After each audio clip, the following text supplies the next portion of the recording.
The greatest thing that I can do is look out and see people smiling and hear stories that I make people's days better, that I make them happy, and that makes me happy. There's no better feeling than to give something away. I get so much from my audience, I get so much from the show, and it's the best thing in the world that I get to give back.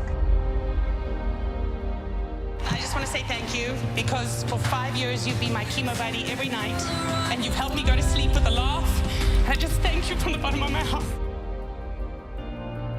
So as she continues to give love and hope to these people, she receives love and hope for herself, and helping to begin to restructure and redesign the kind of life that she wants. How you doing? Oh, I love you. I love you too. Oh, I've learned that you have to give back, and I think most people get into this business to become famous and to become rich and successful, and then hopefully you grow as a human being and you gain a little depth and perspective, and you realize that it's more gratifying to give back and to help people and to, just to be a positive influence than to just be successful. My girlfriend had just been killed in a car accident, and I just didn't understand life. So I thought, what if we could just pick up the phone and call up God and ask these questions that we don't understand, what that conversation would be like. And I started writing, and what poured out of me was an imaginary conversation with God, which was one-sided. And I finished writing it, and I looked at it and I said to myself, and I hadn't even been doing stand-up ever. There was no club in town. I said, I'm going to do this on The Tonight Show with Johnny Carson. At the time, he was the king. And I'm going to be the first woman in the history of the show to be called over to sit down. And several years later, I was the first woman in the history of the show, and only woman in the history of the show, to sit down because of that phone conversation with God that I wrote. You ever do this? You walk up to an elevator, someone's there, they've already pushed the button is lit, you walk up. Obviously didn't push it correctly, I'll have to push it myself.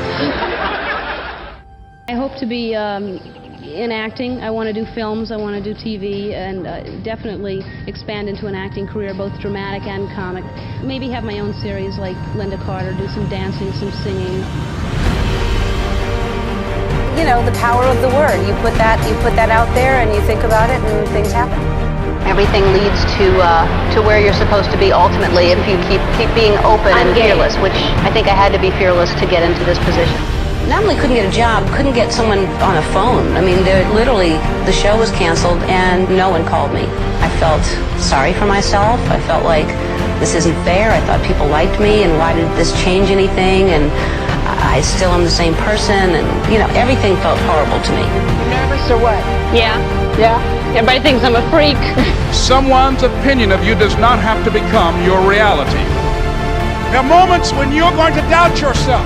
There are rough times are going to come, but they have not come to stay. They have come to pass. It's September 8th. This is our very, very first show, and you are my very first audience. And now, here's your host for the 79th Annual Academy Awards, Ellen Degeneres. But I broke your retweet record. And when we begin to understand and know that, accepting that reality, that we will never ever have things just on an even keel all the time, that you're going to have some ups and you're going to have some downs, but during those down moments, that's where the growth takes place. The Emmy goes to the Ellen Degeneres Show. If you make it your business how you give your life, to give the best that you have, to give love, to give encouragement, to give help, to give support, if that's what your life is about, whatever you put out here, ladies and gentlemen, I guarantee you, it's going to come back. Oh, we're saying you inspire me for everything. Oh, well, you're so sweet. For me, changing the world would mean I want to make people nicer to one another. Because it's not enough to give the message, you must also be the message.